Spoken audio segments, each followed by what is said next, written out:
আসসালামু আলাইকুম বিসমিল্লাহির রহমানির রহিম। আমরা চেহেল হাদিসের আজকে ষষ্ঠ ক্লাস শুরু করতে যাচ্ছি। আজকে আমরা মোরাকাবার জন্য যে সমস্ত তত্ত্ব জানতে হবে, আয়ত্ত করতে হবে সেটার উপরে ক্লাস নেব। এর মধ্যে কিছু টপিক আছে যেটা আমাদের 14 নং হাদিস, ওইটা কালকের ক্লাস, সেটার জন্য হেল্পফুল হবে। আর মোরাকাবার জন্য যে থিওরিগুলো অলওয়েজ মাথায় রাখতে হবে সেগুলো আমরা এখানে দেখব খুব কনসাইজভাবে। তো এটা পিডিএফ সবার কাছে দেওয়া হয়েছে হোয়াটসঅ্যাপে, মেসেঞ্জারে। আপনারা সেখান থেকে নিয়ে রেখেন। এটা একটা প্রিন্ট কপি বাসায় রাখলে ভালো।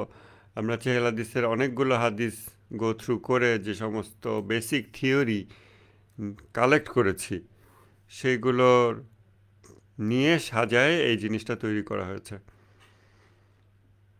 আজকে হলো 24 ফেব্রুয়ারি 2026।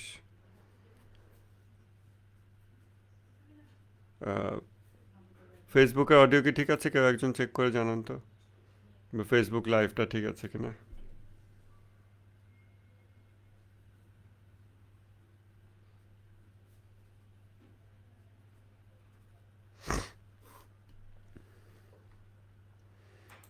যেহেতু এটা থিওরির ক্লাস, আপনাদের কিছু নোট রাখলে ভালো হবে। মানে এক এক ক্লাসে আমরা ধরেন 10, 12, 15 দিনের ক্লাস ম্যাটেরিয়াল কভার করতেছি।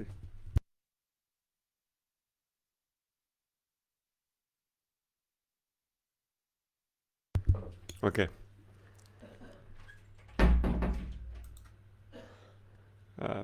ফেসবুকটাকেও চেক দিয়ে বলেন, তাহলে আমরা শুরু করতে পারি। জি, ফেসবুক জি, লাইভে শোনা যাচ্ছে। ওকে ওকে, জি শুক্রিয়া। আচ্ছা, আমরা এখানে যে জিনিসগুলো দেখব, প্রথমে হচ্ছে মানুষের সংজ্ঞা দেখব।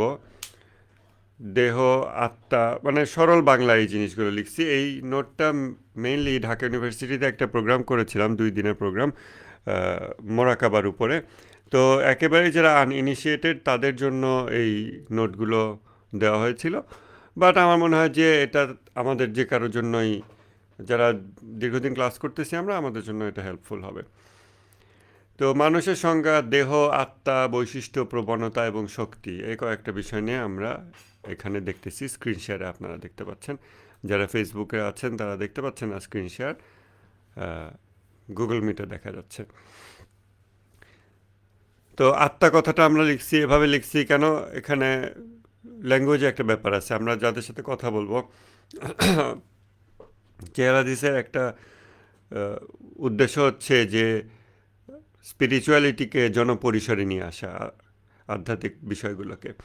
যেটা ইমাম খোমেনির ইরানের ইসলামী বিপ্লবের একটা দর্শন ছিল, অন্যতম দর্শন, সেটা হচ্ছে আধ্যাত্মিক বিষয়াবলীকে জনপরিসরে নিয়ে আসা, স্পিরিচুয়ালিটিকে কমন প্লেস করে দেওয়া ফর এভরিবাডি, এরকম। তো আমাদের চেহেল হাদিসেরও সিমিলার দৃষ্টিভঙ্গি। যে কারণে আমাদের ল্যাঙ্গুয়েজ খুব, আমরা যে ইরফানি টার্মিনোলজি ব্যবহার করব সেটা যেমন ঠিক আছে, অ্যাট দ্য সেম টাইম আমাদেরকে খুব সাধারণ মানুষের, অর্থাৎ সর্বস্তরের মানুষের ভোকাবুলারিও ব্যবহার করতে পারতে হবে। যখন আমরা বাংলায় আত্মা বলি, তখন আসলে আমরা কি বুঝাই? নফস না রুহ, না নফসের কোন ক্যাটেগরি নফস, এরকম অনেক প্রশ্ন আসতে পারে। এবং যখন আমরা জেনারেলভাবে বলবো যে আত্মার ভিতরে দ্বন্দ্ব চলে বা যুদ্ধ চলে এরকম, তখন ইরফান শাস্ত্রের যারা ডিপ ডাইভ করা মানুষ, তারা ক্রিটিক্যালি কোয়েশ্চেন করতে পারে যে তুমি আত্মা শব্দটা কেন বলতেছো, এটা দিয়ে তো আসলে পুরা সঠিক জিনিসটা বোঝানো যাচ্ছে না, হচ্ছে না। কিন্তু প্রোগ্রেস এভাবেই হয়। একটা মানুষ যখন সে আত্মার ভিতরে যুদ্ধ চলে সামথিং, এটুকু সে ভাববে, তখন আত্মা না নাফস, নাফসের মধ্যে কোন ক্যাটেগরি, এগুলো ইনডেপথ সে না গেলেও সে যে এই দ্বন্দ্বের ব্যাপারটা বুঝতে পারতেছে, দিস ইজ ইনাফ, এটা তার নেক্সট স্টেপ। এর পরের স্টেপে সে নাফসের সূক্ষ্ম সূক্ষ্ম বিষয় দেখবে, তারপরের স্টেপে সে আরও অনেক সূক্ষ্ম বিষয় দেখবে। যদি এই গ্রোথ মাইন্ডসেটটা আমাদের মাথায় থাকে, তাহলে আমরা যেই ভাষার সরলীকরণ করতেছি এটাতে কোনো প্রবলেম মনে হবে না। আদারওয়াইজ এই গোটা চেহেল হাদিসেই আমি যে ধরনের ভোকাবুলারি ব্যবহার করছি এবং বিগত বছরগুলোতে ব্যবহার করেছি, তাতে যে কোনো সার্টিফাইড আলেম অনেক আপত্তি উঠাতে পারেন, উঠাবেন তা আমি বলতেছি না, উঠাতে পারেন যে তুমি এই শব্দ কেন বলছো, এই শব্দ দিয়ে তো রিয়ালিটিটা প্রকাশ পাচ্ছে না বা ডিস্টর্টেড হয়ে যাচ্ছে, এই ধরনের অনেক ক্রিটিক্যাল কোয়েশ্চেন আসতে পারে। সো এটা একটা সাইড নোট, এবং আপনাদের জন্য যারা আপনারা শিখতেছেন আজকে ক্লাসে, কারণ ইন ফিউচার আপনারাও আহ, এই সেম বিষয় নিয়ে কোনো আলেমের কাছে যেতে পারেন, অথবা হয়তো যাচ্ছেন, তখন এরকম একটা কোয়েশ্চেন আসতে পারে। গতকালকে ক্লাস শেষে, ক্লাসের পরে আমি একটা ফোন কল পেয়েছি, এবং সেখানে আমার কিছু ফিডব্যাক এসেছে। তো যে ফিডব্যাকটা ছিল যে চেহেল হাদিস হাদিস কই, এরকম একটা ফিডব্যাক। তো সেই জন্য আমি মনে করলাম যে সতর্কতা হিসেবে কিছু কথা আগে বলে নেওয়া ভালো। এখন এখানে যে পয়েন্টগুলো স্ক্রিনে দেখতে পাচ্ছেন, এর উপরে কি অপু কথা বলবেন দু একটা পয়েন্ট, আর আমি দু একটা বলবো। অপু শুরু করতে পারেন যদি চান, বলেন, অথবা আপনি এর পরেরটা চাইলেও বলেন, আমরা একসাথে ক্লাস নিতে চাই।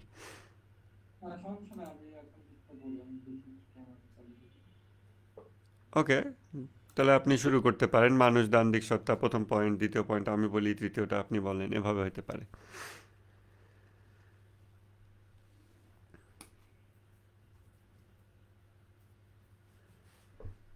আসসালামু আলাইকুম।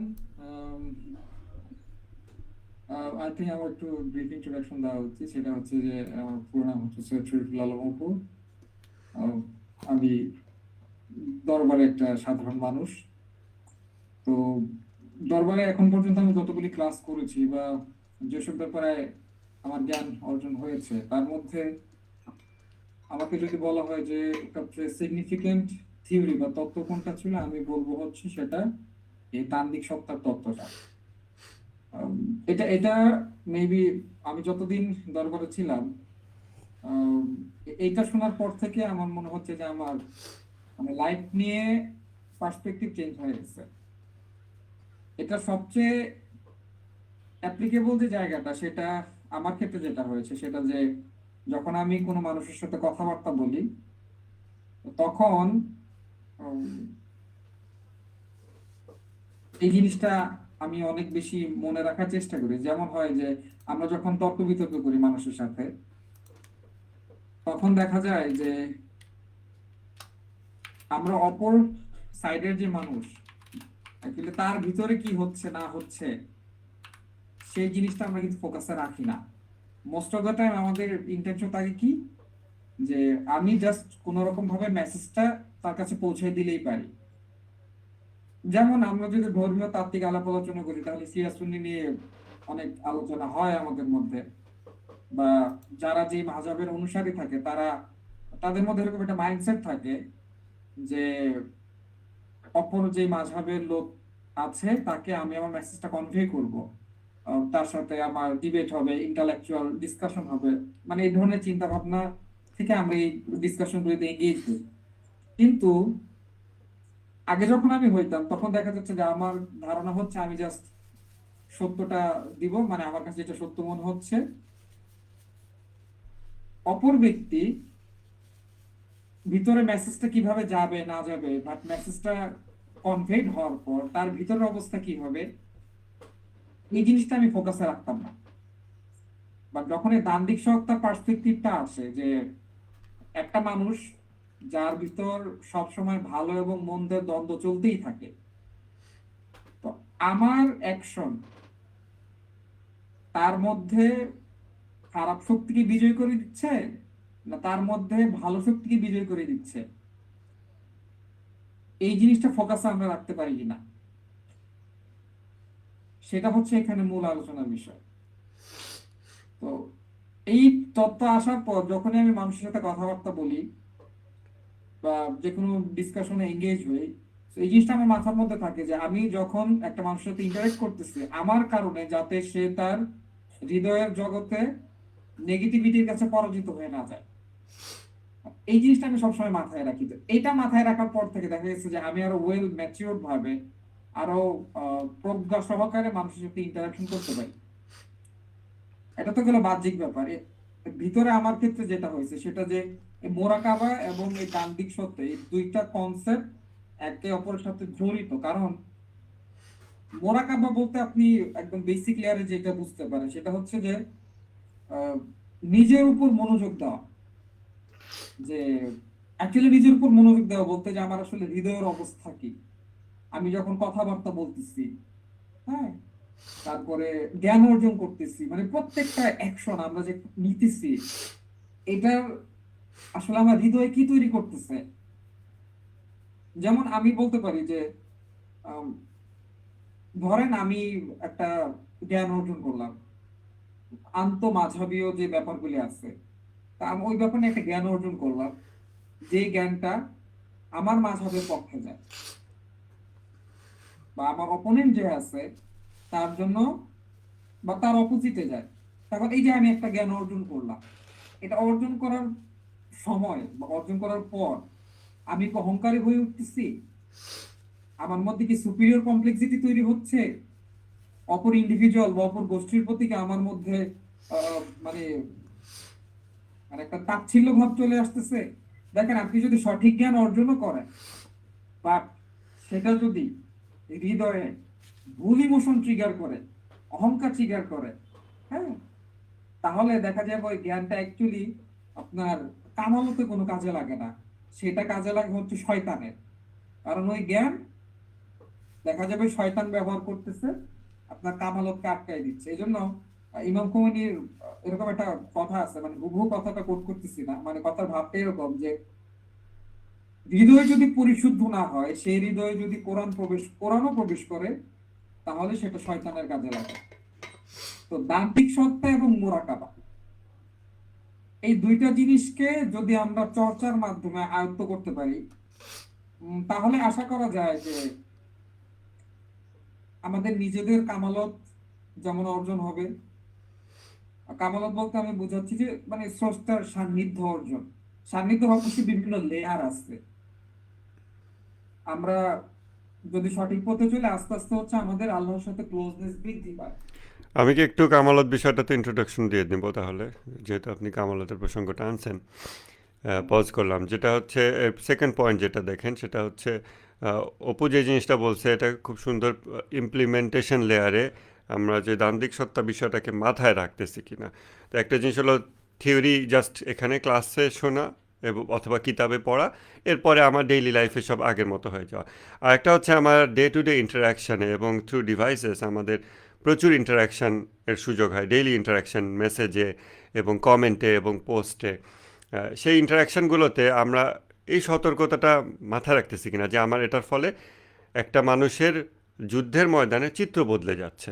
আমার প্রতিটা কথায়, প্রতিটা অ্যাকশনে, প্রত্যেকেরই, আপনার আমার প্রত্যেকের, ওটা মাথায় রাখতেছি কিনা। তো এটা যেমন অপু চেষ্টা করতেছে, আমরা চেষ্টা করি যার যার অবস্থা অনুযায়ী। এখন এই চেষ্টাটা আহ, মানে কিসের জন্য কাজে লাগে, কোন লক্ষ্যের উদ্দেশ্যে, সেটা হলো কামালত বা পারফেকশন। এই পারফেকশন নিয়ে কিছুটা আলাপ করা দরকার। সেটা হলো যে যদিও আমরা দেখতে পাই বাহ্যিকভাবে যে খারাপের প্রবণতা এবং ভালোর প্রবণতা, দুটো প্রবণতা মানুষের ভিতর কাজ করে, স্টিল মানুষের একটা প্রবণতা একমুখী, সেটা হলো পারফেকশন। এখন বলতে পারেন যে আমরা অনেক মানুষকে দেখি তারা বোমাবাজি করতেছে, পৃথিবী ধ্বংস করতেছে, মানুষ হত্যা করতেছে, তাহলে এটা কিভাবে পারফেকশন হয়? মানুষের কামালত বা পারফেকশন হচ্ছে মানুষের অলঙ্ঘনীয় তাকদির অর্থাৎ আল্লাহর পক্ষ থেকে নির্ধারণ। তাকদির বলতে যেটা অনেকের প্রচলিত ধারণা যে ফিউচারে যা ঘটবে তা লেখা রয়েছে, এভাবে তাকদিরকে দেখা, সেটা না। তাকদির শব্দের অর্থ নির্ধারণ, অর্থাৎ আল্লাহ তাআলা যা নির্ধারণ করেছেন। সো কিছু নির্ধারণের ভিতরে আমাদের মুভমেন্টের সুযোগ আছে, কিন্তু কিছু নির্ধারণের মধ্যে আমাদের আবার কোনো ধরনের মুভমেন্টেরই সুযোগ নাই। তো এই যে কামালত একটা জিনিস, পারফেকশন, এইটার যে প্রবণতা, এটা একমুখী, এর থেকে মানুষের কোনো এসকেপ নাই। অতএব আপনি, আমি, আমরা সবাই, যদিও অনেকে খুব বোরিং লাইফ লিড করি আমরা হয়তো, যে চাকরি, সংসার, কাজকর্ম, এই সিম্পল বোরিং লাইফ, একদিন থেকে দ্বিতীয় দিনে কোনো চেঞ্জ নাই, একই রুটিন বোরিং লাইফ চলতেছে অনেকের। তার মনে হতে পারে যে কই, আমি তো পারফেকশনের জন্য কোনো কাজ করতেছি না। স্টিল আসলে সেও পারফেকশনিস্ট, এতে তার প্রবণতাটা নাকচ হয় না। প্রবণতাটা কতটুকু কেটার করা হচ্ছে সেটা একটা বিষয়। তো প্রবণতাটা কতটুকু উম, তার খাদ্য পাচ্ছে, তৃপ্ত হতে পারতেছে, সেটা একটা বিষয়, কিন্তু এতে প্রবণতা নাকচ হয় না। যেমন আহ, শিকারী প্রাণী, শিকার কিন্তু ওর প্রবণতার ভিতরে আছে। তো শিকারী প্রাণী, যেমন বিড়াল কিন্তু শিকারী প্রাণী, তো এটা ওর প্রবণতার ভিতরে আছে। এখন ওকে আপনি যতই ট্রেন আপ করেন, ও যখন সামনে দিয়ে একটা কিছু দৌড় দিতে দেখে, ছোট প্রাণী বা সামথিং, ওর কিন্তু শিকার করার প্রবণতা ট্রিগার করে। মেবি আপনি ওকে আটকে রাখছেন, মেবি আপনি ওকে অন্যভাবে সিডেট করে রাখছেন ইত্যাদি, স্টিল ওর প্রবণতাটা, ওর অস্তিত্বগত, ওটাকে চেঞ্জ করা যাবে না। জেনেটিক ইঞ্জিনিয়ারিং করে যদি বিড়ালকে সামথিং এলস বানানো যায় তাইলে হবে, আদারওয়াইজ বিড়ালের জেনেটিক্সের ভিতরেই শিকারি ব্যাপারটা আছে। তো মানুষের এই কামালত বা পারফেকশন, মানুষ যে পারফেকশনিস্ট, এই প্রবণতাটা নাকচ করা যায় না, এটা বাতিল করা যায় না, এটা বের করে দেওয়া যায় না, ঝেড়ে ফেলা যায় না। এখন আমরা দেখব যে এই প্রবণতাটা মানুষের ডে টু ডে লাইফে অথবা সামগ্রিক জীবনে কিভাবে কাজ করে। এবং তখন নেক্সট কোয়েশ্চেন যেটা আসবে যে তাহলে সবাই পারফেকশনিস্ট, কিন্তু আমরা অনেক মানুষকে দেখি পড়াশোনা করতেছে না, তারপরে শরীর স্বাস্থ্য চর্চা করতেছে না, তারপরে সামাজিক জীবন যাপন করতেছে না, তারপরে মানে তার তো অর্জন হচ্ছে না, সে ধ্বংস করতেছে, সে সোশ্যাল রিলেশনশিপগুলো নষ্ট করে দিচ্ছে। বা নেতানিয়াহুর কথা চিন্তা করেন, ট্রাম্পের কথা চিন্তা করেন, পৃথিবী ধ্বংস করতেছে, মানুষ হত্যা করতেছে, সে কীভাবে পারফেকশনিস্ট হয়? সে তো ডিস্ট্রাকটিভ, এরকম একটা প্রশ্ন মাথায় আসতে পারে। কিন্তু আহ, এই প্রবণতাকে একমুখী বলা হচ্ছে কেন এবং কিভাবে? আচ্ছা, কামালত বুঝলাম প্রবণতা একমুখী কেন। কামালত যে অলঙ্ঘনীয় তাকদির, একমুখী প্রবণতা, এইটা প্রথমে আমরা লাইক সরাসরি মতো শিখে নেব। হুম, যে কামালত হচ্ছে মানুষের একমুখী প্রবণতা। দেন আমরা ওই কোয়েশ্চেনটাতে আসতেছি যে কিভাবে, কারণ সব মানুষকে তো আমরা পারফেকশনিস্ট দেখি না। অনেক মানুষ আছে খুব নর্মাল লাইফ লিড করে, যেন তেনভাবে একটা ঘর গুছায় না, পরিপাটি, এরকম আমরা পারফেকশন ওগুলো ওখানে মনে করতেছি। কিন্তু প্রথম বিষয়, এতে প্রবণতা নাকচ হয় না, সে যেভাবে জীবনযাপন করতেছে তার প্রবণতা নাকচ হয় না। সেকেন্ড বিষয়, যে ক্লিয়ার কোয়েশ্চেন যে অনেক মানুষকে দেখি ধ্বংস করতেছে, খারাপ কাজ করতেছে, এগুলো করতেছে, সে কীভাবে পারফেকশনিস্ট হয়? তার মানবীয় গুণাবলী আরও নষ্ট হয়ে যাচ্ছে, সে মানুষ থেকে আস্তে আস্তে পশুর দিকে চলে যাচ্ছে, এরকম। সে কিভাবে পারফেকশনিস্ট হয়? তাহলে তার একমুখী প্রবণতাটা কিভাবে এখানে কাজ করতেছে? কামালতের প্রবণতা, পারফেকশনের প্রবণতা, এখানেও কামালতের প্রবণতাটা কাজ করতেছে। ইরফান শাস্ত্রে এই জিনিসটাকে তখন দেখানো হয় যে হয় আল্লাহমুখী পারফেকশন অথবা আল্লাহ বিমুখী পারফেকশন। তো কেউ কেউ আল্লাহমুখী পারফেকশন খুঁজতেছে, কেউ আল্লাহ বিমুখী পারফেকশন খুঁজতেছে। এই আলাপগুলো গতকালকে আলাপের সাথে রিলেট করেন, সেটা হচ্ছে বহুত্বের ফ্রেমওয়ার্কের ভিতরে থেকেই আমরা এই কথাগুলো বলতেছি। তাওহিদি ফ্রেমওয়ার্কের ভিতরে এক্স্যাক্টলি এই বাক্য এভাবে বলা যায় না, বাট বহুত্ববাদী ফ্রেমওয়ার্কের ভিতরে থেকে এই কথা বলা যায় যে কিছু মানুষ ডিস্ট্রাকশনের ভিতরে পারফেকশন খুঁজে পায়, যে সে দেখে যে আমি আরও কত জালেম হব, আমি জুলুমের আরও মাত্রা অর্জন করব ওই দিকে, এইভাবে ওই জায়গার ভিতরে সে পারফেকশন খুঁজে পায়, স্বৈরাচারী হয়ে ওঠার ভিতরে সে পারফেকশন খুঁজে পায়, এইভাবে সে ওখানে পারফেকশন দেখে। কেউ কেউ আবার গডলিনেসের ভিতরে পারফেকশন দেখে। কিন্তু পারফেকশন খুঁজে বেড়ানো এইটা, তখন অনেকে মনে করবে কেন অনেকে সুইসাইডাল আছে, তারা তো জীবনটাকে আর কন্টিনিউ করতে চায় না, তারা মনে করে যে আমি ক্লান্ত শ্রান্ত, পৃথিবী থেকে বিদায় নিই। সেখানে কীভাবে সে আসলে পারফেকশনিস্ট হয়? পারফেকশনিস্ট যে প্রবণতা, এটা তারও নাকচ হয়ে যায় না, কিন্তু সে পৃথিবীর ডে টু ডে লাইফে, সোশ্যাল ইন্টারাকশানে সে আর পারফেকশন পাইতেছে না। তার পারফেকশনের যে একমুখী প্রবণতা, যে অলঙ্ঘনীয় তাকদির, এটা স্যাটিসফাই করা যাইতেছে না। তখন সে দেখে যে এই জায়গাতে আর পারফেকশন নাই, সো এখান থেকে আমি বের হয়ে যাই। তখন সে এখান থেকে বের হয়ে যাওয়ার চেষ্টা করে। এখানের থেকে সে ভালো কিছু পাচ্ছে না, এখানে সে গ্রো করতে পারতেছে না, এই জন্য সে পৃথিবী থেকে বিদায় নিতে চায়। যে somewhere else some place else আমি গ্রো করতে পারবো, ইভেন পিস বা শান্তি পাবো, মরলে শান্তি পাবো, এরকম চিন্তা। তো সেটাও গ্রো করা, সেটাও পারফেক্ট করা, নিজেকে পারফেক্ট করা, সে যেই ডাইরেকশানে চিন্তা করে নিজেকে। এই সো পারফেকশনের ডাইরেকশন দুইটা হইতে পারে, আল্লাহমুখী পারফেকশন, আল্লাহ বিমুখী পারফেকশন। কিন্তু পারফেকশনের প্রচেষ্টা বাদ দিয়ে যে কেউ থাকতে পারবে এটা সম্ভব না, এটা মানুষের সত্তাগতভাবে সম্ভব না। তো এটার উপর ডক্টর ফারুক সি কালেশ্বরের বিস্তারিত লেকচার আছে, সেখান থেকে আপনারা আরও চাইলে ডিপ ডাইভ করতে পারেন। আমি লেকচারটার নাম আপনাদেরকে বলে দিচ্ছি।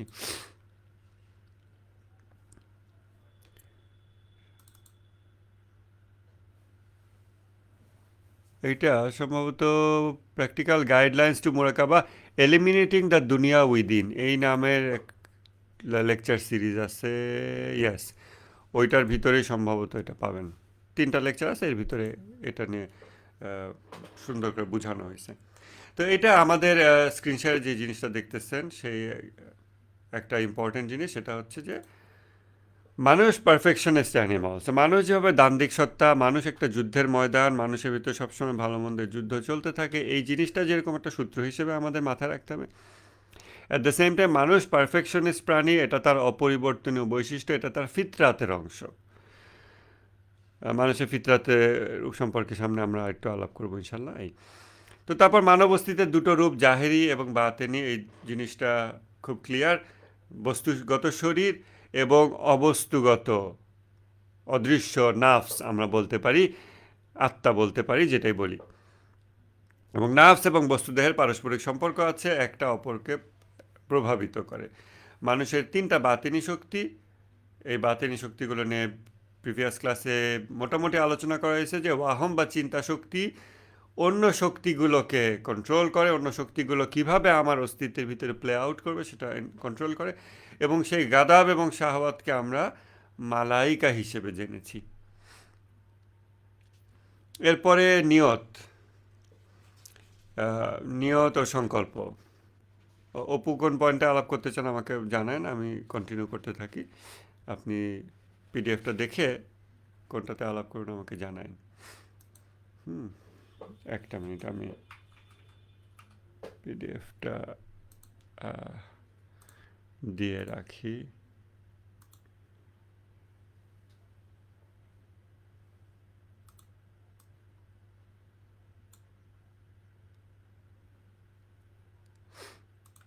ওকে, আচ্ছা, নিয়ত এবং সংকল্প এই দুটো আরও কিছু গুরুত্বপূর্ণ থিওরি। আচ্ছা, somebody is spamming me on my Facebook live, সেটা হচ্ছে ভাই শিয়া হওয়ার উপায় কি, এই নিয়ে কোয়েশ্চেন করে কপি পেস্ট কমেন্ট করে যাচ্ছে। It's good, let him continue. তো নিয়ত ও সংকল্প প্রসঙ্গ, এই জিনিসটা কনসিয়াস মাইন্ডে খেয়াল রাখতে হবে। দেখেন, আমরা ওই জিনিসগুলো কেন বলছি, আমরা যারা চেংলাদিস করতেছি অথবা আমরা যারা নিজেদেরকে ইসলামিক বলে মনে করি এবং ইসলামিক শব্দ চর্চা করি, উচ্চারণ করি, এ ধরনের একটা সমাজে বসবাস করি, আমাদের মনে হয় হ্যাঁ মানুষের তো আত্মা আছে, নাফস আছে, এগুলো আছে, এগুলো বলার দরকার কি? এগুলো বলার দরকার আছে। যেটা আপনার কাছে এখন মনে হচ্ছে এটা তো খুব স্বাভাবিক সত্য, আপনি যদি অসচেতন জীবনযাপন করেন 2 বছর 5 বছর পর আপনি হঠাৎ নিজেকে আবিষ্কার করবেন টোটালি দেহবাদী মুসলিম হিসেবে, জাস্ট নামে মুসলিম, টোটাল জীবনযাত্রা দেহবাদী, সে খায়, ঘুমায়, উপার্জন করে এবং জৈবিক কার্যকলাপ করে।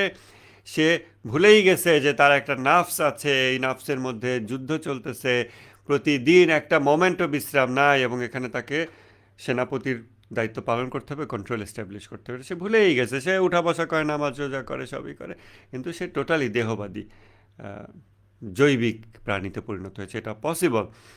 অতএব আমাদের কখনো মনে করা উচিত না যে আমি তো এগুলো জানি, এটা তো আমার নেক্সট জিনিসটা কনসাসলি বারবার খেয়াল করতে হবে, হ্যাঁ এটা এরকম।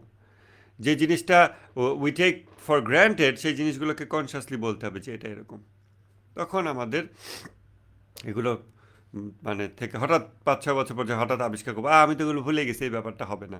এই জন্য রিপিট করা, এই জন্য এই ধরনের কিতাব বারবার পড়া, এই ধরনের নোটগুলো বারবার দেখা, এটা জরুরত আছে। মানুষ নিয়ত সম্পন্ন প্রাণী, প্রতিটা কথাকর্মের নিয়ত থাকে। নিয়ত এবং কর্ম জোড় হিসেবে থাকে, এটা আরেকটা ইম্পর্টেন্ট থিওরি। সেটা হচ্ছে কোনো কর্ম নিয়তবিহীনভাবে সম্ভব না মানুষের, আর কোনো আহ, নিয়ত সম্ভব না যা কর্মের দিকে প্রবাহিত হয় না। এর পরের পেজটাতে আমরা যাই। এরপরের পেজে ওই জিনিসটা আলাপ করছি যে এমন কোনো কর্ম মানুষের দ্বারা সম্ভব না যার পিছনে কোনো নিয়ত ছিল না, সচেতন অথবা অবচেতন মনে, যেটাই হোক। আর এমন কোনো নিয়ত আমাদের মনে তৈরি হয় না যা বাস্তবায়নের জন্য সৃষ্টি জগৎ অনুকূল হয়ে যায় না। এটাও একটা গুরুত্বপূর্ণ খুবই ইম্পর্টেন্ট জিনিস, খেয়াল রাখতে হবে। এটা একটা রিস্কি ব্যাপারও বটে যে মানুষ যা চিন্তা করে সৃষ্টি জগৎ সেটার আনুকূল্য প্রদান করে। অতএব আমাদের চিন্তা খুবই পাওয়ারফুল জিনিস। প্রথম হাদিসে ইমাম খোমেনি এই জিনিসটা বলছেন যে faculty of thought and imagination এটা হলো মোস্ট পাওয়ারফুল, কেননা এটা অন্যান্য হিউম্যান ফ্যাকাল্টিকে ডমিনেট করে। তো এই জন্য আমরা কি চিন্তা করতেছি, কি স্বপ্ন দেখতেছি, কি ভাবতেছি, এগুলোর ব্যাপারে সচেতন হওয়ার দরকার আছে। অনেকে মনে করে যে কারো ব্যাপারে রাগ, ঘৃণা, জিঘাংসা, বিদ্বেষ, খারাপ চিন্তা, জুলুমের চিন্তা আর যত রকমের হারাম এবং মন্দ সম্ভব, এমনকি হারাম নয় স্টিল মন্দ, এরকম যা কিছু সম্ভব, এগুলো অনেক সময় মানুষ মনে মনে চিন্তা বিলাস করে। এটা পসিবল আমাদের দ্বারা, আমরা অসচেতন অবস্থায় এরকম করতে পারি, করে থাকি হয়তো। ভাবো যে এটা তো আমি কিছু করতেছি না, হ্যাঁ আমি তো এটা করতেছি না, কিন্তু এই যে আপনি চিন্তা করতেছেন আপনি করে ফেলতেছেন। সাথে সাথে ওই জিনিসটা বাস্তবায়নের জন্য কোথাও না কোথাও ইনপুট যাচ্ছে সৃষ্টি জগতে, বস্তুগত অবস্তুগত নানান রকম পরিবর্তন তৈরি হতে থাকে, এবং এই জিনিস ঘটে যাবেই যা আপনি চিন্তা করবেন। তো সেটা খারাপ কাজ হলে খারাপ বিষয় ঘটবে, ভালো জিনিস আপনি চিন্তা করলে ভালো জিনিস আপনি দেখবেন যে কিভাবে যেন কয়েক বছর পর আপনার সেই চিন্তা, আপনি যা ড্রিম দেখছিলেন ভালো একটা কিছু সমাজে হবে বা ব্যক্তি জীবনে হবে, এটা ঘটে গেছে, এটা ঘটে যাচ্ছে। কিভাবে? মেবি আরেকজনের হাত দিয়ে আল্লাহ এটা করাই দিচ্ছে, কিন্তু এটা ঘটে যাচ্ছে কেন? আপনি এটা ইচ্ছা করছিলেন। সংকল্প আরেকটা গুরুত্বপূর্ণ জিনিস। সংকল্প হলো সিদ্ধান্তে অটল থাকবার ক্ষমতা। আধ্যাত্মিক দর্শন এটাকেই মানবতার নির্যাস বলে। দেখেন মানুষের ক্লাসিফিকেশন, এই যে ন্যাশনালিজম, জাতি রাষ্ট্র, আমরা বাংলাদেশি, হ্যাঁ, কেউ বাঙালি, কেউ বাংলাদেশি, কেউ পাকিস্তানি, কেউ ইরানি, হ্যাঁ, এই যে এই সমস্ত ন্যাশনালিজম, এগুলো ইসলামে নাই। পরিচিতির জন্য দরকার আছে, হ্যাঁ, কাউকে আইডেন্টিফাই করার জন্য, কিন্তু ইসলামে এগুলোর ভিত্তিতে কারো কোনো মর্যাদা নির্ধারিত হয় না। লাইক বাঙালি ইগো অথবা Irani ego, we are Iranian so we don't surrender, না, এটা মানে মুশরিকদের দৃষ্টিভঙ্গি। রিসেন্ট ইয়েতে দেখবেন, আমি বলতেছি না ইরানের পররাষ্ট্রমন্ত্রী মুশরিকদের মতো কথা বলছে, বাট সে ট্রাম্পের উদ্দেশ্যে লিখছে যে তুমি অবাক হচ্ছে যে আমরা কেন ক্যাপিচুলেট করি নাই, because we are Iranian. So Iranian এটা কোনো ইম্পর্টেন্ট কিছু না। তুমি যখন ভালো কিছু করো সেটা ইরানি সেই জন্য না, এটা মুসলিম সেই জন্য। তুমি যখন ভালো কিছু করো, তখন জুলাই বিপ্লব করো, সেটা বাঙালি হিসেবে না, মুসলিম হিসেবে।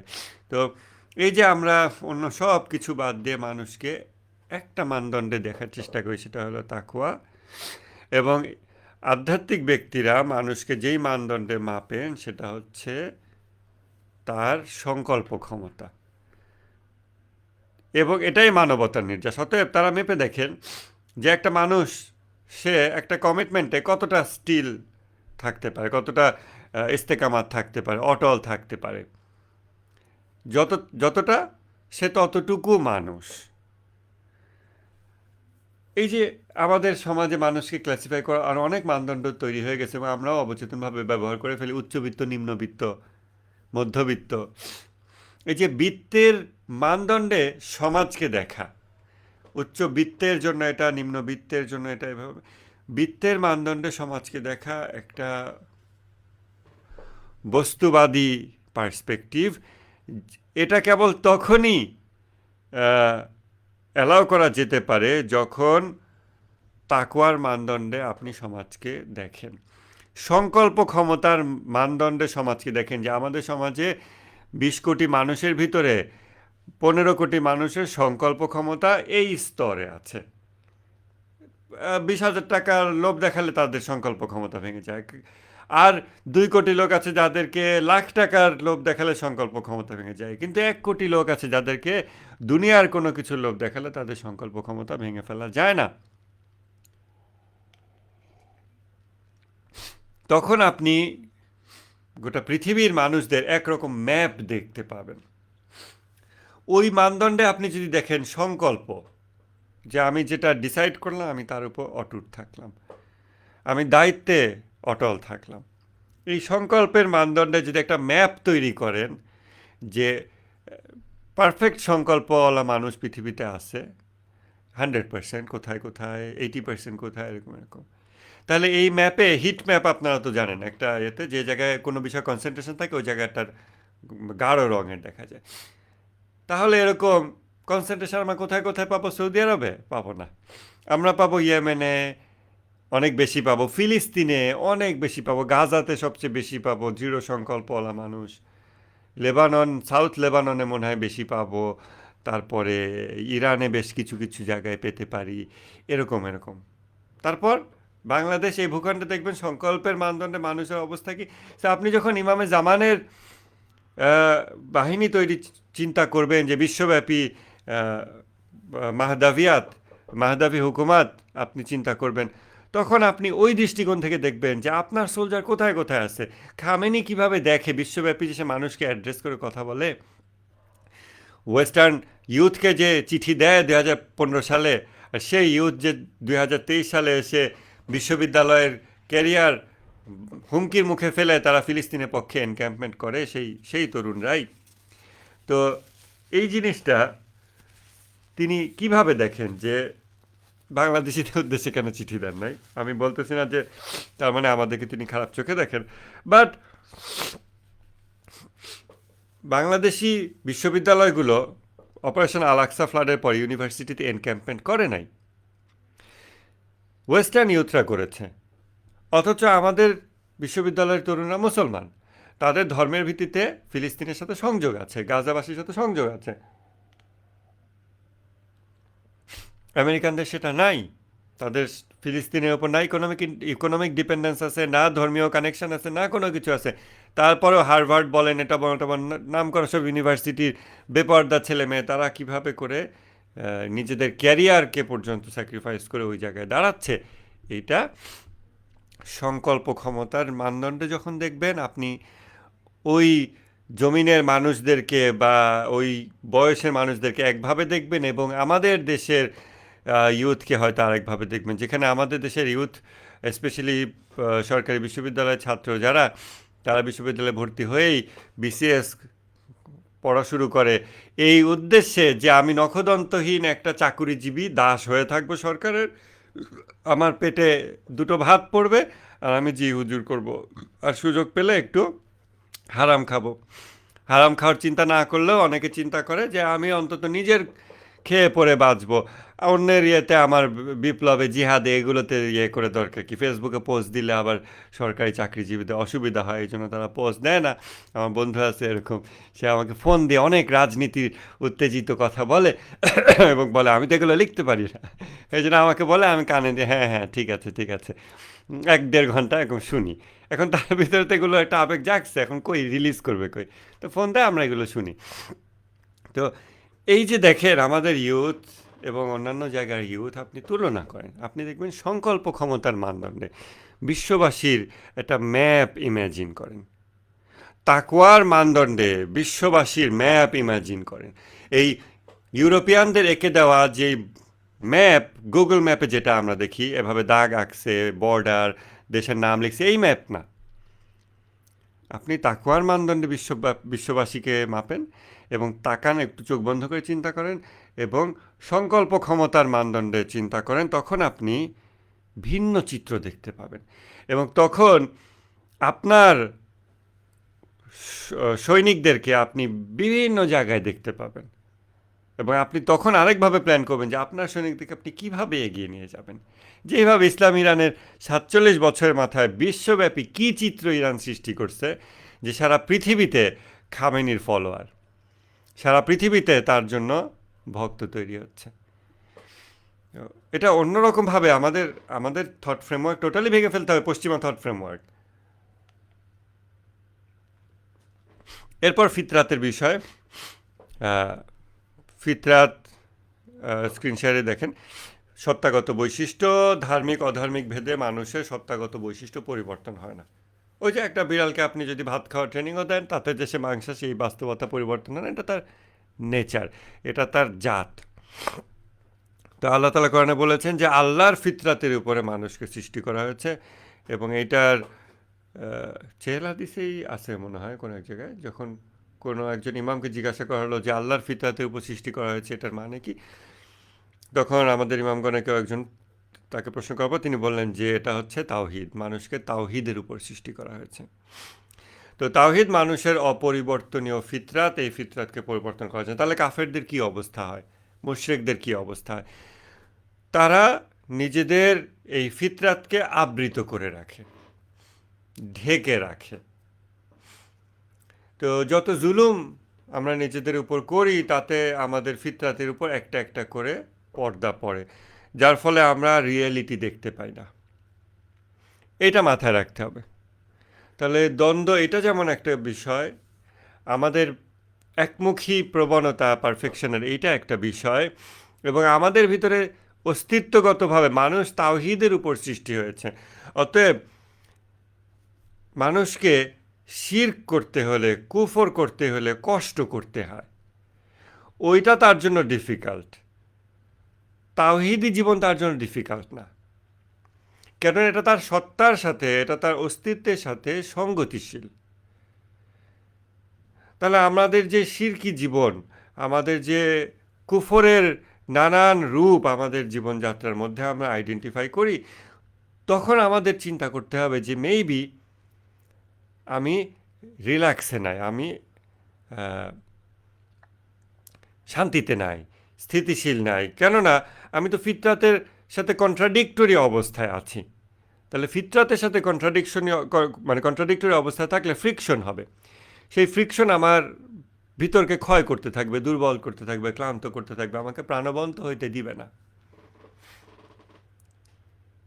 এইটা মাথায় রেখে আমাদেরকে তাওহীদের বাস্তবতা, মোরাকাবা, এগুলোর দিকে আগাতে হবে। এরপরে প্রশ্ন, প্রমাণ, উপমার দর্শন, এই জিনিসটা কেন আনছি, এই স্ক্রিন শেয়ারে দেখেন। এই জিনিসটা আনছি, এটা যেহেতু ঢাকা ইউনিভার্সিটির স্টুডেন্টদের জন্য এই নোট ছিল। সো ঢাকা ইউনিভার্সিটির স্টুডেন্ট, আপনারা জানেন সেখানে বামপন্থী সকল্ড বুদ্ধিজীবী ইন্টেলেকচুয়ালদের দৌরাত্ম্য থাকে, এবং তারা ভুলভাল 2-4টা কিতাবাদি নাড়াচাড়া করে মনে করে অনেক জ্ঞানী হয়ে গেছি, তারপরে এটা নিয়ে লাফালাফি করে এবং অন্য মানুষদেরকে অপমান করে, তুচ্ছ-তাচ্ছিল্য করে। সেরকম ডাইভার্স অডিয়েন্সের সামনে যখন কথা বলবো, তখন যেমন আপনাদের সামনে কথা বলতেছি, এই যে রায়ান প্রশ্ন করছে যে কামালত বুঝলাম, তবে প্রবণতাকে একমুখী বলা হচ্ছে কেন? এখন আমি যদি বলি যে, এখানে বলি আপনাদেরকে যে আপাতত এটাকে এভাবেই জেনে নেন, আপনি এটা 2 বছর পর এটা ব্যাখ্যাটা বুঝবেন, আপনার বললেন ওকে, ইটস ওকে, নো প্রবলেম। কিন্তু এই কথা আপনি ঢাকা ইউনিভার্সিটিতে বলতে পারেন না। তাহলে ও কি ইয়ে নাকি, আমি কি তার অন্ধ অনুসরণ করবো নাকি? হ্যাঁ, আমাকে এক্ষুনি এই মুহূর্তে আমার ব্রেনে উপযোগী করে সব বুঝায় ব্যাখ্যা করে দিতে হবে, আর এই মুহূর্তে আমার ব্রেন যা ধরতে পারে না সেগুলো সব বাতিল, সেগুলো অস্তিত্বই নেই। তো ওই রকম অডিয়েন্সের সামনে কথা বলা ডিফিকাল্ট। তাদেরকে আমি কিভাবে করে এই স্পিরিচুয়াল বিষয়গুলো, যেগুলো ইমাম খোমেনির কাছ থেকে আমরা গ্রহণ করতেছি, সেগুলো কেমনে তাদের সাথে কানেক্ট করব? তো তাদের ওই অস্থির দৌড়ানো ব্রেন, ওটাকে স্থিতিশীল করতে হবে। তো তখন এই বিষয়গুলো আনছি। প্রমাণ কী জিনিস, এগুলো জ্ঞানতত্ত্ব ক্লাস থেকে নিয়ে আসছি। প্রমাণ কী জিনিস, এটা আমি এখানে খুব বেশি ডিটেল বলবো না, কারণ আপনাদের ওই অবস্থা ট্রিগার করে না আশা করি। স্টিল একটু দেখে নেন। জাস্ট ইন কেস, কারণ আমাদের অনেক মানুষকে আমরা দেখতেছি, একজন দুইজনকে দেখছি নাস্তিক হয়ে যেতে, এবং এখন অনেককে দেখতেছি নাস্তিক হয়ে যাচ্ছে। সো আল্লাহ আমাদেরকে হেফাজত করুন। প্রমাণ বিষয়টাই মানব অস্তিত্বে এমন কিছু বিষয় অস্তিত্ব অপরিহার্য করে তোলে যা প্রমাণের প্রয়োজন হয় না। এটা একটা যুক্তি বাক্য। আমি যখন প্রমাণ চাই, তার মানে আমার কাছে গ্রহণযোগ্য মানদণ্ডে কোনো কিছু আপনি যখন আনবেন, তখন এটা প্রমাণ হবে আমার কাছে। কিন্তু আমার কাছে যে গ্রহণযোগ্য মানদণ্ড জিনিসটা আছে, সেটা কি আমি বাইরে থেকে আমদানি করেছি? না। অতএব যে আমদানি করলাম, আমদানির সময় ওটাকে আবার প্রমাণ করে নিলাম? না। অতএব প্রমাণ বিষয়টা এমন যে আমার ভিতরে এমন কিছু জিনিস আছে যা প্রমাণের প্রয়োজন হয় না, বরং সে অন্যান্য জিনিসকে প্রমাণ সাপেক্ষ করে তোলে। বোঝা গেছে? না বুঝলে অসুবিধা নেই। প্রশ্ন প্রশ্ন কি জিনিস? What is question? আমরা খুব কমন একটা জিনিস প্রশ্ন করি আমরা। আর এটাকে যদি আমরা বলি প্রশ্ন কি জিনিস, তো অনেকে বলবে যে মানে শুধুই খুব ইন্টেলেকচুয়াল সাজার চেষ্টা করতেছে, যেন গভীর প্রশ্ন করতেছে, প্রশ্নকে প্রশ্ন করতেছে।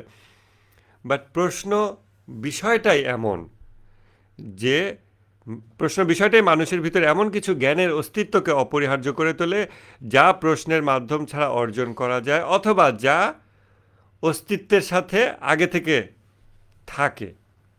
আমরা প্রশ্ন কেন করি? নতুন কিছু নিয়ে আসার জন্য ভিতরে।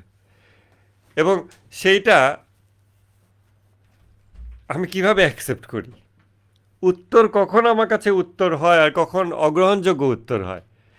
কিছু জিনিস অলরেডি ভিতরে আছে, কিছু জ্ঞান আছে, যেই জ্ঞান একটা প্রশ্ন করতে পারে এবং যেই জ্ঞান উত্তরকে যাচাই করতে পারে। সো প্রশ্ন মানেই প্রশ্নাতীত কিছু বিষয় আমার ভিতরে থাকবে।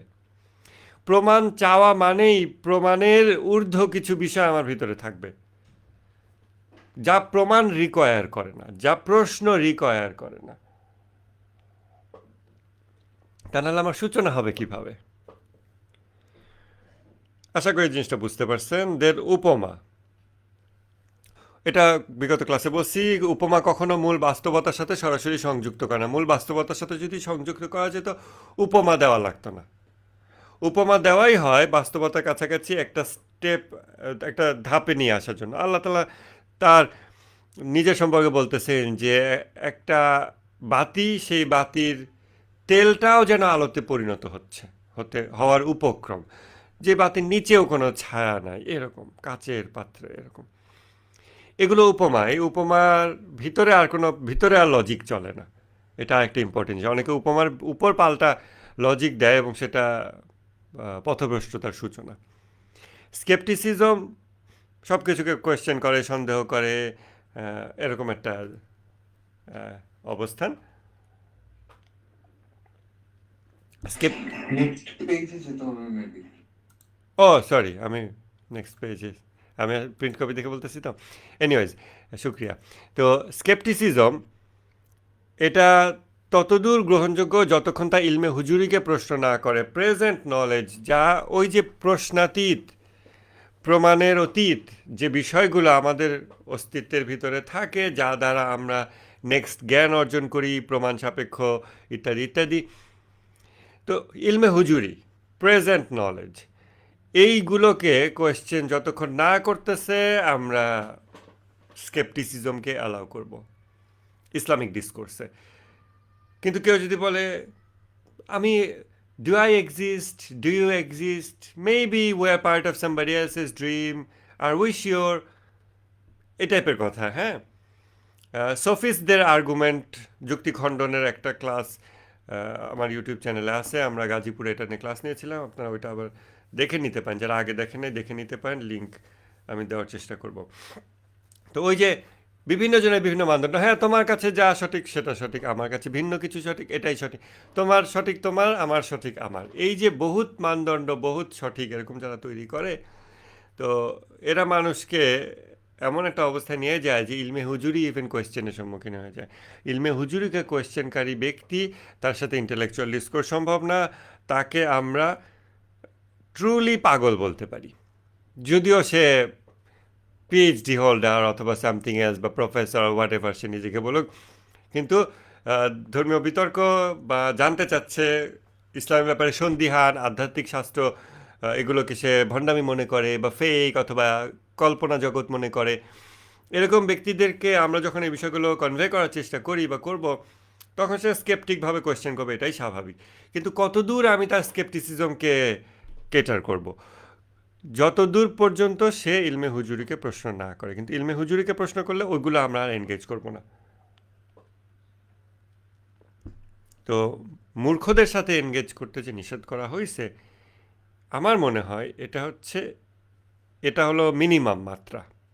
এর বাইরেও মূর্খতা অনেক রকম প্যারামিটার থাকতে পারে, বাট এটা একটা নিশ্চিত প্যারামিটার যে এরকম ব্যক্তি যারা ইলমে হুজুরিকে কোয়েশ্চেন করে, সব কিছুকেই সন্দিহান, I don't know, I am not sure, maybe you are not sure as well, এই টাইপের করতে থাকে, এটা তাদের ভিতরে আসলে শয়তান, এটা তাদের চিন্তা শক্তিকে ফগিং করে। আমাদের এ ধরনের লোকদেরকে খুব ক্লিয়ারলি আইডেন্টিফাই করে ফেলতে পারতে হবে এবং তারপর নিজেকে ওটা থেকে বিরত করতে পারতে হবে। আদারওয়াইজ আমরা জাস্ট বিকজ আমি যুক্তি দিয়ে কথা বলতে পারি, জাস্ট বিকজ আমি ডিবেট করতে পারি বলেই যে আমি ঘন্টার পর ঘন্টা তাদের এইগুলোর সাথে ডিবেট করে যাব তা না। আমাকে দেখতে হবে যে কোন জায়গার পর সে ইলমে হুজুরিকে কোয়েশ্চেন করছে, তখন অ্যাকচুয়ালি ইন্টেলেকচুয়াল ডিসকোর্স পসিবল না। বোঝা গেছে? এবার স্রষ্টা সৃষ্টি সম্পর্ক এবং কর্মফল, এটা নিয়ে আগে আলাপ করছি। সো অপরিহার্য অস্তিত্ব এবং সম্ভব অস্তিত্ব, ওয়াজিবুল ওজুদ এবং মুমকিনুল ওজুদ, এই জিনিসটার উপর ভিত্তি করে ইমাম খোমেনি আমাদের ইয়েটা মানে 14 নং হাদিস, যেটা ইনশাল্লাহ কালকে আমরা করব, ওইটা আলোচনা করছেন। খোদাভীতি, তো খোদাভীতি, এই যে তাওয়াক্কুল নিয়ে আমরা 2টো ক্লাস করেছি, 2টো না 3টা ক্লাস করেছি। তাওয়াক্কুল কিভাবে? যতটা স্রষ্টা পরিচিতি ততটা তাওয়াক্কুল। যত আল্লাহকে চেনে তত পর্যন্ত ভরসা করতে পারে, করে তা না, বাট করতে পারে। একইভাবে খোদাভীতি, যত দূর খোদাকে চেনে তত দূর খোদাভীতি হইতে পারে, এর চেয়ে বেশি তো হওয়া সম্ভব না, তাই না? এই জন্য ওইখানেও আবার এই ওয়াজিবুল ওজুদ এবং মুমকিনুল ওজুদ, এইটার উপর ইমাম খোমেনি আবার ইন ডেপথ আলোচনা করছেন যে কিভাবে একটা মানুষ ভীত না হয়ে পারে যখন সে মুমকিনুল ওজুদ, পসিবল এক্সিস্টেন্স, সম্ভব অস্তিত্ব, এবং মুমকিনুল ওজুদ বাই ডেফিনিশন সে সার্বক্ষণিক ডিপেন্ডেন্ট ওয়াজিবুল ওজুদের উপরে, ডিরেক্টলি ডিপেন্ডেন্ট, সার্বক্ষণিক ডিপেন্ডেন্ট। সো যদি আল্লাহ নাখোশ হন আমার উপরে, আমি জাস্ট ভ্যানিশ হয়ে যেতে পারি, আমি অনস্তিত্বমান হয়ে যেতে পারি। তাহলে কিভাবে মানুষ ভয় না পেয়ে পারে, ভীত না হয়ে থাকতে পারে যখন সে মুমকিনুল ওজুদ, যখন তার পায়ের নিচে কোনো মাটি নাই, বা তার পায়ের নিচে যেই মাটিই আছে সেটা যে এনি টাইম টান দিতে পারে কেউ এবং সরাই দিতে পারে এবং সে তখন পড়ে যাবে, তার কিচ্ছু থাকবে না, তখন সে কিভাবে খোদাভীতি অর্জন না করে পারে, খোদাকে ভয় না পেয়ে পারে? এটার ইমাম খোমেনি আরও ইন ডিটেল আলোচনা করছেন। তো সকল সম্ভব অস্তিত্ব তাদের অস্তিত্ব মানতার জন্য অপরিহার্য অস্তিত্বের উপর সদা নির্ভরশীল। তারপর কর্মজগতে আল্লাহ তাআলার পূর্ণ সার্বভৌমত্ব বিরাজমান, এটা আমরা প্রিভিয়াস ক্লাসে আলোচনা করেছি, এটাও ইম্পর্ট্যান্ট জিনিস, যেটা মাথায় রাখতে হবে। এগুলোর জন্য মানে ইমাম খোমেনি অথবা তার লেভেলে আরও যারা আধ্যাত্মিক ব্যক্তি আছেন তাদের সমন্বিত একটা গাইড আছে আধ্যাত্মিকভাবে গড়ে ওঠার জন্য প্রয়োজনীয় আমলসমূহ। এটা মানে 1-2 পেজে একটা গাইড আছে, ওটা আমি খুঁজে পেলে আপনাদেরকে দেবো ইনশাল্লাহ। সেখানে কিছু জিকিরের কথা বলা হয়েছে, যেমন দেহের কবর থেকে বের হয়ে আসার জন্য জিকির, ওইটা মনে হয় ওই যে লা ইলাহা ইল্লা আনতা সুবহানাকা ইন্নী কুনতু মিনাজ জালিমিন, লা হাওলা ওয়ালা কুওয়াতা ইল্লা বিল্লাহিল আলিয়্যিল আযীম।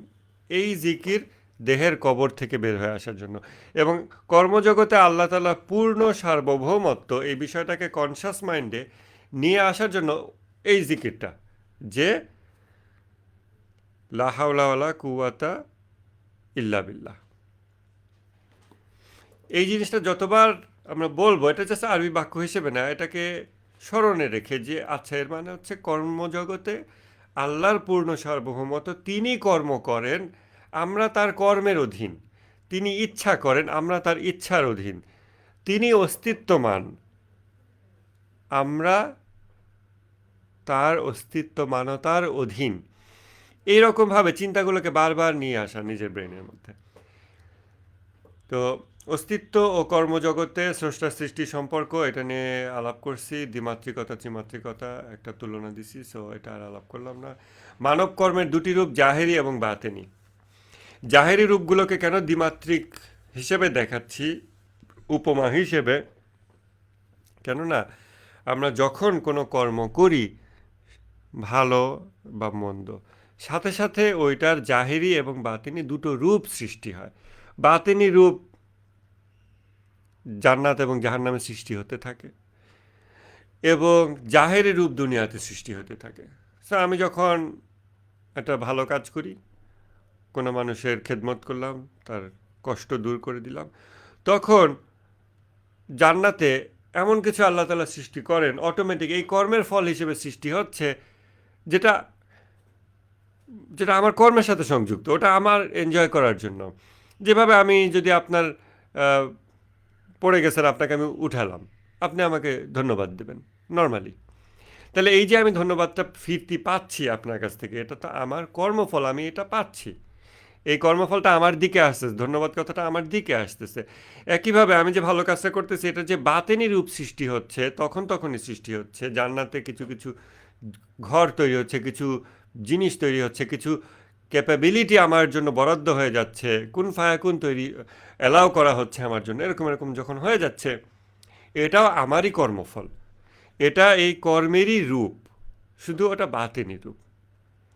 সো আমরা যখন মনে করি যে, যখন মানুষ এরকম মনে করে যে কর্ম হলো শুধু বস্তু জগতে, আর বিচার করার পর আল্লাহ কিছু রিওয়ার্ড দেবে, সো ওটা ডিসকানেক্টেড। সো বিচারের জায়গায় আল্লাহ কিছু মাফ করে দিল, আমি যত যাই করি লাস্টে হজ করে এসে তখন ওখানে পার পেয়ে যাব, এই ধরনের অনেক চিন্তা সম্ভব। কেন? কারণ যখন আমরা অন্যায় কাজ করে ফেলতেছি, গুনাহের মধ্য দিয়ে জীবনযাপন করতেছি, তখন আমরা এটার বাতেনি রূপটা সম্পর্কে টোটালি অবলিভিয়াস থাকতেছি, বেখবর থাকতেছি যে এই কর্মের একটা বাতেনি রূপ আছে। যখন এবং মানুষের বাতেনি রূপগুলো নিয়ে প্রথম হাদিসে ইমাম খোমেনি বিস্তারিত আলোচনা করছেন যে একটা মানুষের একাধিক রূপ থাকতে পারে, বাতেনি রূপ। বস্তু জগতের সূত্র অনুযায়ী এক মানুষের দুটো শরীর হয় না, কিন্তু বাতেনি জগতে এক মানুষের একাধিক শরীর থাকতে পারে।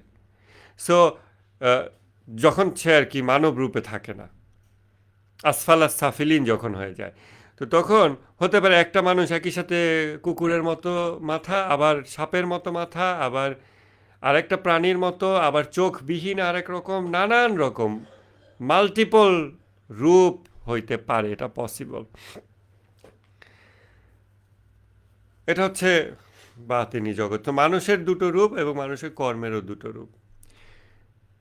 আমাদের কর্মের সাথে সাথে জাহান্নামে আগুন জ্বলে উঠতে পারে, যেটা আমারই জন্য বরাদ্দ, ওটা আমাকেই আলিঙ্গন করতে হবে। যেভাবে আপনাকে আমি পড়ে গেছেন উঠালাম, আপনি ধন্যবাদ দিলেন, এটা আমার কানেই আসছে, এটা তো অন্য মানুষের কানে যাবে না, আমাকেই বলা হচ্ছে। একইভাবে আমার কর্মের বাতেনি রূপ আমাকেই আলিঙ্গন করতে হবে, ভালো এবং মন্দ। আমরা যদি এগুলোকে খুব সত্য হিসেবে জানি এবং বারবার স্মরণ করাই দিই নিজেদের ইন্টেলেকচুয়ালি, এবং তারপরে হার্টকে কনভিন্স করাই থ্রু প্র্যাকটিস, তখন গুনাহের কাজ, জুলুমমূলক কাজ, এগুলো আমাদের কাছে খুব সহজ হয়ে উঠবে না। তখন ওটার বাতেনি রূপটা আমাদের একই সাথে মনে হবে যে এটা তো আমার দিকে ফিরে আসবে, আমাকে আমার কর্মফলকে আলিঙ্গন করতে হবে, এমব্রেস করতে হবে। এই কারণে বাতেনি রূপগুলো অধিকতর বাস্তব।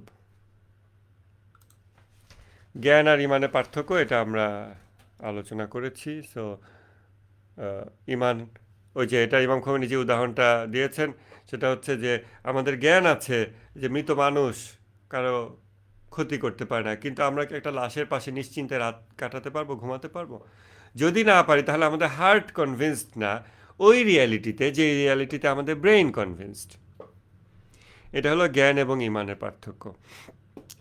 এই কয়েকটা থিওরি আমি আশা করব যে আপনারা বারবার একটু নেড়ে চেড়ে দেখবেন। এটা প্রিন্ট কপি সাথে রাখতে পারেন, মোবাইল ফ্রেন্ডলি পিডিএফ আপনাদেরকে দিয়েছি, সেখানে দেখতে পারেন। মোরাকাবার কয়েকটা পয়েন্ট, 2 পেজ মাত্র, এটা এবার দেখেন।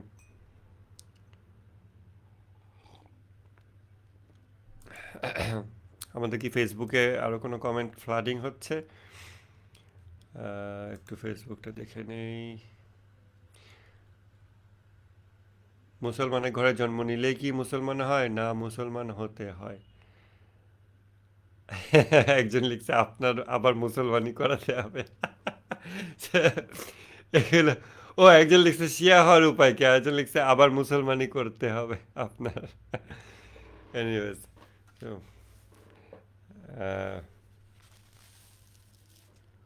একজন লিখছে মুসলমানের ঘরে জন্ম নিলে কি হয়, তখন জন্মগতভাবে আপনি মুসলিম পরিবারের সন্তান। ক্লাসে আপনারা যারা প্রশ্ন করতেছেন আপনারা গুগল মিটে এসে আলাপ করতে পারেন, আপনাদের জন্য একটা সুযোগ আছে। আচ্ছা, আমার একটা প্রশ্ন আছে, সেটা জি, হচ্ছে যে বলেন। ইন্টালেকচুয়ালি কোন একটা জিনিস সলভ হইলেও হৃদয়ে কনভিন্স হয় না, মানে এই গ্যাপটা কেন হয়? এই গ্যাপটা কেন হয়? খুব সুন্দর একটা সময় আমাদের এখন, রমজান মাস। আমি নিজের একটা কথা বলি উদাহরণ হিসেবে, তাহলে বুঝতে সহজ হবে। খুব ছোটবেলার আমার একটা দ্বন্দ্ব, হ্যাঁ, আরেকজন মানুষের সাথে, মোটামুটি টিনেজের। সেই দ্বন্দ্বটা আমার ভিতরে, আমার সাবকনশাসে, আমার নাফসের ভিতরে এত মানে প্রবল ছিল যে পরবর্তীতে আমি যখন ইমাম খোমেনি বই পড়া শুরু করছি, আরও বড় হওয়ার পর ইউনিভার্সিটিতে পড়তেছি, ইমাম খোমেনির আখলাকের বই পড়তেছি, নসিহত পড়তেছি, শুনতেছি, সেই অনুযায়ী বিভিন্ন বিষয় চেষ্টা করতেছি, স্টিল আমি স্বপ্নে ওই দ্বন্দ্বটাকে দেখতে পাচ্ছি। এখন আবার কেউ এটা বলে না যে স্বপ্নই তো দেখি না, ঘুমালে ঘুম এমন হয় যে কোনো স্বপ্নই দেখি না, ঘুম থেকে উঠি কিছু দেখি না এরকম। তো আমরা স্বপ্নের জগতে মানে মানুষের ঘুমের সময় আমাদের নার্ভস যেই জগতে বিচরণ করে, ওই জগতের যা কর্মকাণ্ড, ওইগুলোর একটা ছাপ আমাদের বস্তুদেহের ব্রেনে থাকে, যেটা ঘুম থেকে ওঠার পর আমাদের মনে থাকে।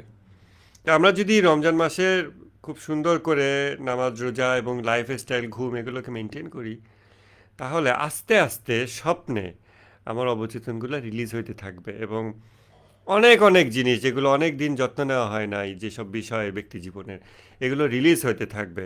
এবং খুব ভালো প্র্যাকটিস, আপনাদের সবার স্মার্টফোন আছে, আপনার ঘুম থেকে ওঠার সাথে সাথে নড়াচড়াও না করে মোবাইলে একটা note taking app, password protected something open করে স্বপ্নে যা দেখলাম সাথে সাথে লিখে রাখলাম, খুবই হেল্পফুল। তারপর আপনি 2 দিন পর আবার রিভিশন দিলেন যে আমি এটা দেখছি অমুক দিনে, কেন দেখছি, তখন ওটা নিয়ে আপনি আবার কনসিয়াস মাইন্ড ওটা নিয়ে চিন্তা করলেন।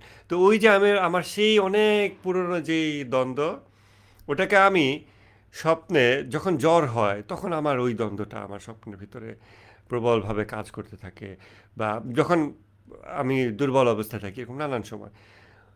অনেক বছর লাগছে কনসাসলি বোঝার পরেও যে আমার এই দ্বন্দ্বটাকে ফিক্স করতে হবে, সেই মানুষটার প্রতি আমি কোনো রাগ রাখতে চাই না, সো ক্ষমা করে দিতে চাই, অথবা যেরকমই হোক, সেটা আমি ব্রেনে বলতেছি, মুখে হাসি মুখে তার সাথে চলাফেরা করতেছি, কিন্তু ওইটা আমার সত্যিকারে আমার অস্তিত্বের ভিতরে ওটা হইতে আর অনেক বছর লাগছে। অনেক বছর পরে আমি এখন আর ওই জিনিসটা দেখি না। ইভেন খুব কেয়ারফুলি স্বপ্নের জগৎ অবজার্ভ করেও আমি আর ওই জিনিসটা ওরকম পাই না, বরং সেই জগতে আমার তার সাথে কিছু গুড ইন্টারাকশান হচ্ছে। তখন মনে হয়েছে যে আচ্ছা, তাহলে এই বস্তু জগতে কতদিন চর্চা করলে সেটা নাফসের উপরে প্রভাব ফেলতে পারে, পজিটিভ প্রভাবের এরকম। সো ডক্টর ফারুক সিকালেশ্বর একটা জিনিস বলেন তার ক্লাসে, যে গুনাহ মাফ পাওয়া খুবই সহজ, এটা একটা ব্যাপার। মাফ চাইলেই আল্লাহ মাফ করে দেয়, যে কোনো গুনাহ চাইলেই আল্লাহ মাফ করে দেয়, আল্লাহ মাফ করার জন্য রেডি হয়েই থাকে। সো গুনাহ মাফ, এই রোজা চাইছি, অতীতের সকল গুনাহ মাফ হয়ে গেছে, খাতার সব জিরো করে দিছে যা কিছু ছিল। কিন্তু গুনাহের প্রভাব থেকে বের হয়ে আসা, that's a totally different story, পুরোই আলাদা জিনিস। তো ওই যে ব্রেইন একটা জিনিস বুঝছে, কনভিন্সড, কিন্তু সেইটা প্রভাব সৃষ্টি করা, পজিটিভ প্রভাব বা নেগেটিভ প্রভাবকে দূর করে ফেলা, আহ, নিজের হার্টকে কনভিন্স করা, হৃদয়কে ওটাই এটা অনেক মেহনত লাগে, অনেক মেহনত লাগে। আর সেই মেহনতের জন্য জরুরি হচ্ছে মেহনত করা, এটা তো কনশাস মাইন্ডে করাই যায়, কিন্তু প্রোগ্রেস ট্র্যাকিংয়ের জন্য আপনাকে অবশ্যই মোরাকাবা করতে হবে, মনোযোগের অভ্যাস করতে হবে, এবং স্বপ্নের জগতে আপনি কি দেখতেছেন এগুলোকে অবজার্ভ করতে পারতে হবে। স্বপ্নের জগৎ, স্বপ্নের জগতে ট্রু রিয়েলিটি রিলিজ হবে যখন, মানে আপনি বুঝতে পারবেন, অনেক গার্বেজ ভ্যালু থাকে স্বপ্নের জগতে, উল্টাপাল্টা অনেক কিছু দেখে যেগুলো আমরা ডিসাইফার করতে পারি না, কিন্তু খুব ক্লিয়ার কাট জিনিস দেখতে পারবেন যখন আপনি সকল ফরজ কাজ করবেন এবং সকল হারাম থেকে দূরে থাকবেন, যেটা রমজান মাসে খুবই সহজ। যেটা কন্টিনিউ করতে থাকলে, রোজার মাসে স্বপ্নের জগৎকে অবজার্ভ করতে থাকলে, প্রতিদিন একটু মোরাকাবা প্র্যাকটিস করতে থাকলে, তখন ওই বিষয়গুলো মেপে দেখতে পারবেন যেই বিষয়গুলোতে আপনার ব্রেইন কনভিন্সড কিন্তু হার্ট স্টিল কনভিন্সড না, কিন্তু হার্টকে কনভিন্সড করার জন্য কি কি প্র্যাকটিক্যাল স্টেপস লাগবে সেটা তো আপনি ডিসাইড করবেন। প্রত্যেকটারই প্র্যাকটিক্যাল স্টেপ আছে, যেমন তাওয়াক্কুল বৃদ্ধির প্র্যাকটিক্যাল স্টেপ আমরা বলছি, বিচ্ছিন্ন বিচ্ছিন্ন তাওয়াক্কুল, মোরাকাবা, বিচ্ছিন্ন মোরাকাবা, তারপরে সংকল্প ক্ষমতা বৃদ্ধি করা, এরকম ডিসাইড করা যে আমি প্রতিদিন 5 টাকা দান করবো, 365 দিন দান করবো, অথবা 10 টাকা দান করবো। কোনো দিন আমার কাছে বেশি টাকা আছে, বেশি দান করতে মন চাচ্ছে, খুব কাতর অসহায় মানুষ আসছে, একটু 2000 টাকা দিলে ভালো, বা 100 টাকা 200 টাকা, না তাও আমি দেবো না। আমার ওই আবেগটাকেও আমি কন্ট্রোল করব যখন আমি বেশি দিতে পারতেছি। আবার কোনো দিন আমার একদমই পয়সা নাই, আমি প্রয়োজনে একবেলা না খেয়ে হলেও আমি ওই 10 টাকা দেবো, আমি দেখবো যে আমি এটা দিতে পারি কিনা, আমার সংকল্প ক্ষমতার প্র্যাকটিস। তো এরকম এরকম অনেকগুলো বিষয় আমরা প্র্যাকটিক্যাল সেলফ কন্ডিশনিংয়ের আওতায় আমরা এই জিনিসগুলোকে আনবো। দেন রমজান মাসে খুবই সহজ, স্বপ্নের জগতে কি রিলিজ হয় ওগুলোকে অবজার্ভ করা, নোট করা, এবং তারপর নিজের আত্মপর্যালোচনা নিজে করা। মোটামুটি আমি আশা করি বিষয়টার অ্যান্সার আসছে। তারপর আচ্ছা, এই হ্যাঁ বলেন। ব্রেইন এবং হার্টের এই সিঙ্ক্রোনাইজেশন না হওয়ার ব্যাপারটাতে কি চাইল্ডহুড আপব্রিঙ্গিং এর কোনো ব্যাপার আছে? চাইল্ডহুড আপব্রিঙ্গিং সব বিষয়ের সাথে জড়িত। চাইল্ডহুড আপব্রিঙ্গিং এমন না যে this is something that happen to you in the past, যে 6 বছর 10 বছর এর সামথিং। চাইল্ডহুড আপব্রিঙ্গিং অথবা your childhood is what you are, almost 90%, 95%। So আমার চাইল্ডহুডে এটা হয়েছিল, বা আমার চাইল্ডহুড এমন ছিল, ভালো ছিল, মন্দ ছিল, মিশ্রিত ছিল, মিক্সড ছিল ভালো মন্দের, সেটা ছিল অতীত না, এটা অতীত না, এটা প্রেজেন্ট। কারণ আমাদের চাইল্ডহুডে সব কিছুই আমরা ক্যারি করি, ইভেন আমাদের অ্যাডাল্টহুডেও, এবং সেটা অ্যাডাল্টহুডে তার মতো করে ছল চাতুরির মধ্য দিয়ে প্রকাশ পায় চাইল্ডহুডের জিনিস।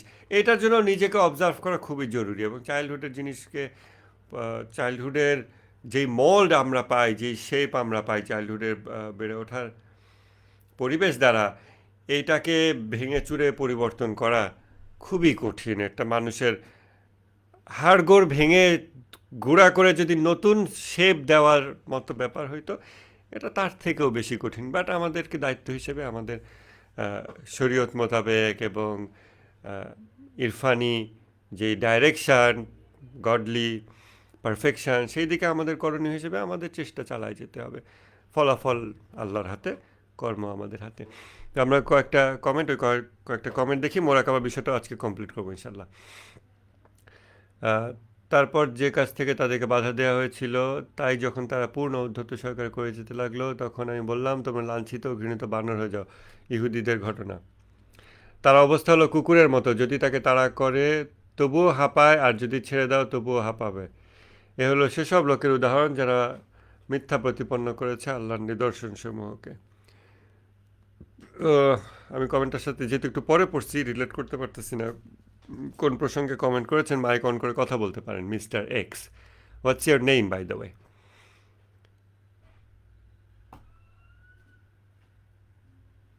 আপনি কি গোয়েন্দা সংস্থার লোক? আমার পিছনে আমার দরবারের লোকদের পিছনে গোয়েন্দা সংস্থার লোক রিসেন্টলি লাগছে। সো আপনি গোয়েন্দা সংস্থা হলেও ভালো, ক্লাস করেন, কেন কাজে লাগবে। গোয়েন্দা সংস্থা না হলেও ভালো। সো ক্যামেরা অন করেন, চেহারা দেখার মাইক অন করেন, কথা বলেন। আদারওয়াইজ আমি ধরে নেব গোয়েন্দা সংস্থার লোক। তারপরে সূরা আরাফে এই বর্ণনা তাহলে মানুষের বাতিনি, হ্যাঁ বাতিনি রূপের অনেকগুলো ইয়ে আছে, বর্ণনা কোরআনে আছে, অনেক অনেক বর্ণনা কোরআনে আছে। তবে এখানে যেটা বলা হয়েছে, হ্যাঁ ওই যে কুকুরের মতো যেটা বলা হয়েছে ওটা অবশ্যই ওই বর্ণনা, এবং আরও বর্ণনা বিভিন্ন জায়গায় আছে। আসফালা সাফিলিন এর ইলাবোরেশনে আধ্যাত্মিক ব্যক্তিরা এগুলো অনেক কিছু নিয়ে আসছেন। ইমাম খোমেনি বলছেন চেহলা হাদিসে, প্রথম হাদিসে, এগুলো আমরা প্রিভিয়াসলি আলাপ করছি। আচ্ছা, কাফা মীর বলেছেন আল্লাহ কর্মজগতে সার্বভৌমত্বের অধিকারী, আল্লাহ তাআলা যা চান তাই হয়, আমি যা চাই তা হয় না, এটা সম্পূর্ণ আল্লাহর ইচ্ছা। আবার নিয়ত মানুষ যা করে সৃষ্টিজগৎ তার প্রতি অনুকূল হয়ে যায় এবং তাই ঘটে। তার মানে আল্লাহ যা চান তা ঘটে, একই সাথে আমার ইচ্ছাও বাস্তবে ঘটে। বিষয়টা বুঝতে পারছি না। এই বিষয়টা বুঝতে পারার জন্য framework upgrade is a must. এই বুঝতে না পারাটা ভালো, এই বুঝতে না পারার সলিউশনটা না পাওয়া ভালো না।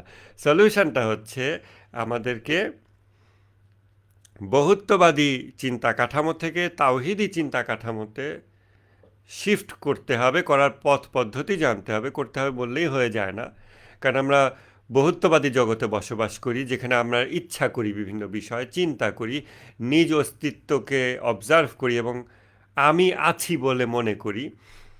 তো এর মানে এটা যে আমি আবার নাই, আমি যে বলতেছি সাথে সাথে আবার ভেবে নিয়ে না যে আমি, তার মানে কি আই ডোন্ট এক্সিস্ট, এটা তো পাগলের কথা না, এরকম না। বরং তাওহিদি বাস্তবতা বোঝার দিকে আমাদের প্রচেষ্টা চালাতে হবে। আমরা এই প্রশ্নটা যেটা করতেছি যে কর্মজগতে আল্লাহর সার্বভৌমত্ব এবং ইচ্ছার জগতে আল্লাহর সার্বভৌমত্ব, আল্লাহ যা ইচ্ছা করেন তাই হয়, আর কারো ইচ্ছা করার ক্ষমতাও নেই। আল্লাহ যা করেন তাই হয়, আর কারো কর্মের ক্ষমতা নেই।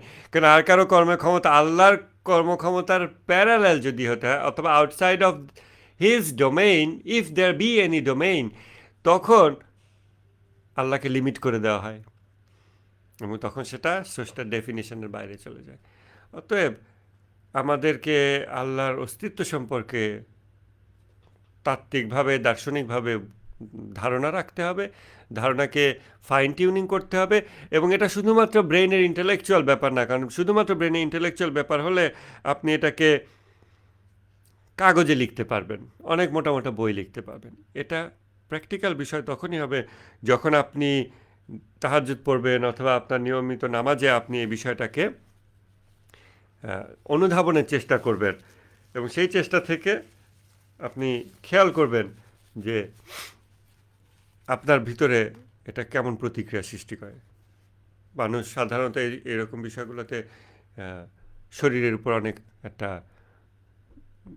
প্রতিক্রিয়া সৃষ্টি হয়। মানুষ অশ্রু সজল হয়ে যায় কোরআন পাঠ করলে, যেই ব্যাপার হয়, মানুষ যখন খোদা তাআলার স্মরণ করে তখন সে অশ্রু সজল হয়ে যায়, তখন সে রিল্যাক্সড ফিল করে। আবার কখনো সে হয়রান অনুভব করে, ব্যতিব্যস্ত হয়ে যায়, নানান রকম অনুভূতির ঢেউ আমাদের ভিতর দিয়ে খেলে যায় যখন আমরা সত্যি আল্লাহর দিকে মনোযোগ দেওয়ার চেষ্টা করি এবং নিজের স্বার্থপর চাওয়া পাওয়াগুলোর থেকে বের হয়ে আসার চেষ্টা করতে থাকি। তো এই জন্য ওই প্রশ্নগুলোর উত্তরের জন্য আমাদের ফ্রেমওয়ার্ক আপগ্রেড লাগবে। এই বিষয়ের ক্লাস নোট, হ্যাঁ, গাজীপুরের ক্লাসের ভিডিও আমি গ্রুপ চ্যাটে দিয়েছি। সো কাফা, আপনি যদি ওই গ্রুপ চ্যাটে না থেকে থাকেন, আপনি ওইটাতে অ্যাড হয়ে নিন বা ওই লিঙ্কটা আপনি নিয়ে নিন আমার কাছ থেকে। এই তো আমরা বাকি বিষয়টা একটু শেষ করি, মোরাকাবার বিষয়টা। মোরাকাবার বাকি বিষয়টা দেখেন, খুব লিনিয়ারভাবে মোরাকাবাকে আগানো যায়। মোরাকাবা হলো সার্বক্ষণিক অবজার্ভ করা, হৃদয়কে অবজার্ভ করা। হৃদয় কী নিয়ে ব্যস্ত? মানব হৃদয় সর্বদা তার কামনার বস্তু নিয়ে ব্যস্ত, এবং কামনার বস্তু অসংখ্য। বুদ্ধিমান মানুষের অবজারভেশন, কামনার বস্তুসমূহ সবই ধ্বংসশীল এবং ধ্বংস মানুষের অপছন্দ। আমরা কোনো কিছু শেষ হয়ে যাবে এটা পছন্দ করি না। আমাদের ফোন চার্জ হয়ে জিরো শেষ হয়ে যাবে, চার্জটা ইউজ করতে গেলে এটুকু আমাদের পছন্দ না। আমরা আগে আগে চার্জে দিয়ে রাখি। আমাদের টাকা হাতের ফুরানোর আগেই আবার একটু টাকা নিয়ে আসার চেষ্টা করি। So আমরা কখনোই শেষ, ধ্বংস, শূন্য ওই মোমেন্টটা টাচ করতে চাই না। অথচ আমার যত কামনার বস্তু এর সব কিছুই হলো ধ্বংসশীল। এই জন্য আমরা ওই ধ্বংসশীল জিনিসকে আবার আরেকটা ধ্বংসশীল জিনিস দিয়ে রিপ্লেস করার চেষ্টা করি। এই ব্যাটারি ফুরায় যাচ্ছে, আর একটা ব্যাটারি দিয়ে রিপ্লেস করো। ইলেকট্রিসিটি আবার ব্যাটারিতে রিচার্জ করো, ইলেকট্রিসিটিও তো ধ্বংসশীল। কিন্তু আমরা অতদূর চিন্তাটা সাধারণত নেই না। বাজার শেষ হয়ে যাচ্ছে, আবার বাজার নিয়ে আসো, কিন্তু খাদ্যদ্রব্য তো পচনশীল, এটাও ধ্বংসশীল। আসলে আহ, ধ্বংস মানুষের অপছন্দ, কিন্তু আমাদের কামনার বস্তু সবই ধ্বংসশীল। এটা হলো প্রথম অবজারভেশন। এরপর কি? এটা একটা প্রশ্ন যা মানুষকে তাড়িয়ে বেড়ায়। এভাবে আধ্যাত্মিক যাত্রার প্রথম ধাপ শুরু হয়, যেটা তাফাক্কুর তথা গভীরভাবে চিন্তা ভাবনা করা। তখন আমরা যখন চিন্তা ভাবনা করব, খুব সুন্দর একটা সকালে ঘুম থেকে উঠে নামাজ পড়ে, ফজরের নামাজ পড়ে, মোবাইল দেখবো না, অন্য কিছু দেখবো না, জাস্ট আমি চিন্তা করব যে আমি কি চাই, আমার হৃদয় কি চায়। অনেক জিনিস চায়, একটা জিনিস দেখতেছি, এই জিনিসটা বৈশিষ্ট্য কি, আমার হৃদয় যা চায়, যা কিছু চায়, সবগুলোই মেবি ধ্বংসশীল বস্তু।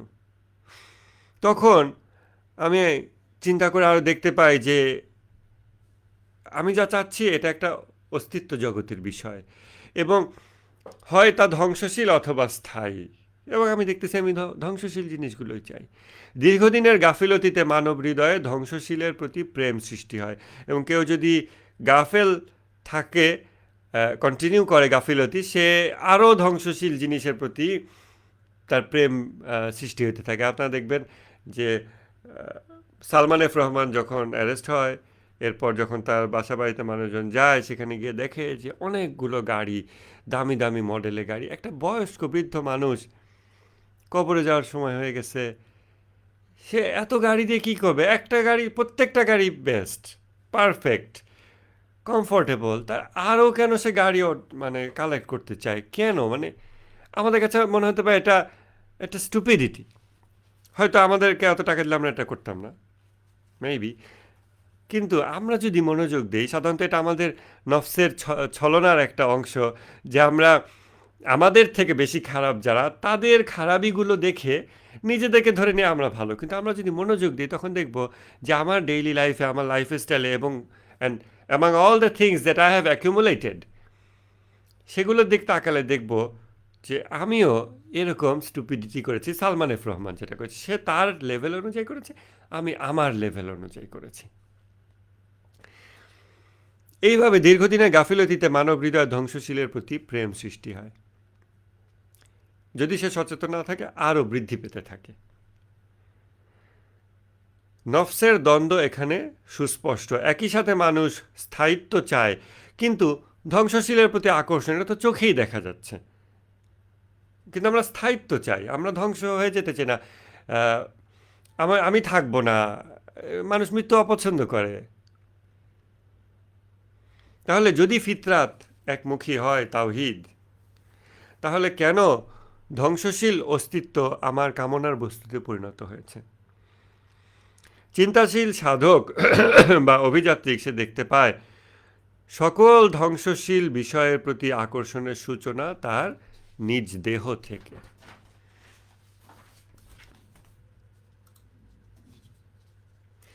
অর্থাৎ মানব দেহই সকল দুনিয়া প্রেমের উৎস। এটাই সোর্স অফ ইনটক্সিকেশন। আমাদের যত রকমের মাতলামি, এর সব কিছুর সোর্স হচ্ছে বস্তুদেহ। এবং আমরা আমাদের বস্তুদেহকে যত ভালোবাসি, ইবলিশও এরকম ভালোবাসে। তার মিশন সাকসেসফুল করার জন্য ইবলিশ আমাদের শরীরকে প্রায়োরিটাইজ করে, খুবই ভালোবাসে, এবং চায় যে আমরা শরীরের বিষয়ে মশগুল হয়ে যাই। দোয়া মাকারিমুল আখলাক, যেটা আজকেও আমরা সকালবেলা, আমরা শুরুতে পাঠ করছি, সবাই শুনছি, সেই মাকারিমুল আখলাকে আমরা একটা লাইন দেখব। মাকারিমুল আখলাক, না না না না না, এটা দোয়া জাওসান সাগিরের মধ্যে আছে। দেখি আমি একটু বের করি। হ্যাঁ, আপনার একটু দরুদ পড়েন, আমরা সবাই দরুদ পড়ি এবং আমি একটু একটু সার্চ করি।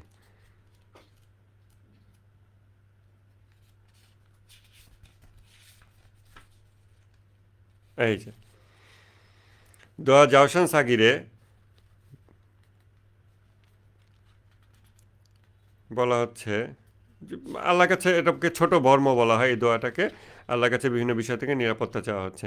হে আল্লাহ, কত অত্যাচারী না তার ষড়যন্ত্রের মাধ্যমে আমার বিরুদ্ধে অন্যায় করেছে এবং আমার জন্য তার ফাঁদগুলো পেতেছে এবং মনোযোগ দিয়ে আমার বিষয়ে অনুসন্ধান করেছে এবং আমার প্রতি বিদ্বেষী হয়েছে, যেভাবে হিংস্র পশু তার শিকারের প্রতি বিদ্বেষী হয়। সে অপেক্ষা করেছে তার সুযোগের সদ্ব্যবহারের জন্য। এ সময় সে তোষামোদের হাসি প্রকাশ করছিল, কিন্তু তার চেহারায় বিছিয়ে ছিল প্রফুল্লতা ছাড়া অন্য কিছু। যখন হে আল্লাহ তুমি দেখলে তার অন্তরে খারাপ নিয়ত এবং কুণ্ডলী পাকানো কদর্যতা তার দিনী ভাইয়ের বিরুদ্ধে, এবং সে আমাকে তার অত্যাচারের কারণ বানাতে উদ্যোগী হলো, তুমি আল্লাহ তাকে মাথা নিচু করে নিক্ষেপ করলে এবং তার কাঠামোর ভিত্তিকে পিষে দিলে। অতঃপর তাকে ধরাশায়ী করে তাকে তারই পাতা ফাঁদের গর্তে ফেললে এবং তাকে পাঠিয়ে দিলে এর অতল গহ্বরে, এবং তার গালকে করলে তার পায়ের ধুলার জন্য একটি থালা, এবং তাকে মশগুল করে দিলে তার শরীর ও রিজিকের বিষয়ে। এই বাক্যটা খেয়াল করেন, এবং তাকে মশগুল করে দিলে তার শরীর ও রিজিকের বিষয়ে। শরীরের বিষয়ে মশগুল হয়ে যাও, এই যে আলহামদুলিল্লাহ এই মধুটি খেলে এই হবে ওই হবে, এটা খাবেন এটা খাবেন, আপনার শরীরের ডিটক্স হবে, শরীর ভালো থাকবে। শরীরের এত সূক্ষ্ম সূক্ষ্ম পারফেকশান। অনেকের ডায়েটারি হ্যাবিটে আপনি দেখবেন এত কনসার্ন, মানে সে পিএইচডি করে ফেলছে খাবারের ব্যাপারে। না এটা দেওয়া যাবে না, সকালে এটা খাওয়া যায় না, দুপুরে এটা খেতে হয়, অমুক সময় এটা খাই, আমি শুধু এই দেওয়া পানি খাই, একটা বড় বোতল ভর্তি শুধু বিভিন্ন জিনিস দেওয়া পানি, বিভিন্ন হার্বস দিয়ে সেই পানি, এটা খায়, এটা দ্বারা শরীর।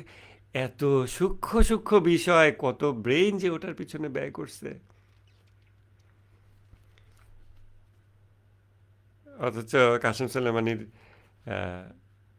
কণ্ঠে একটা কবিতা আছে, মৌলানা রুমি কবিতা, যে রিয়েল মেন কারা, সত্যিকার পুরুষ কারা, যারা নিজেদের রক্তের ভিতরে নাচে, যারা ময়দানে, যুদ্ধের ময়দানে নাচে।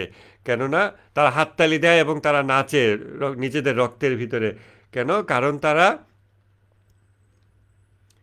তাদের সীমাবদ্ধতা থেকে মুক্ত হয়ে যায়। এই জন্য তারা যুদ্ধের ময়দানে যখন মারা যাচ্ছে, শাহাদাতের ময়দানে তারা নাচে, আনন্দ করে, কেননা তারা নিজ থেকে মুক্তি লাভ করছে। তো ফার্সি এক্স্যাক্ট আমার স্মরণে নেই, ফার্সিটা সহজ বোঝা যায়, ওটা আপনারা শুনলে ভালো লাগবে। তো ওইটা দেখেন। আর এখানে দোয়া জাওসান সাগিরে বলছে, এবং তাকে মশগুল করে দিলে তার শরীর ও রিজিকের বিষয়। এবং এই একই বইয়ে, এটা এই সমর্পণ বইয়ে আমরা দুটো দোয়া দিছি পড়ার জন্য, এবং আরও অনেক দোয়ার বইয়ে এটা আছে, অনলাইনেও আছে।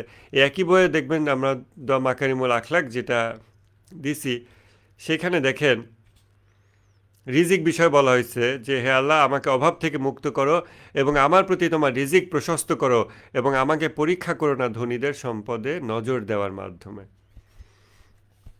তারপরে আরও একটা ইম্পর্ট্যান্ট অংশ আছে রিজিক সংক্রান্ত, মানে শরীর, রিজিক, এই বিষয়ে আমি এটা আনার চেষ্টা করি।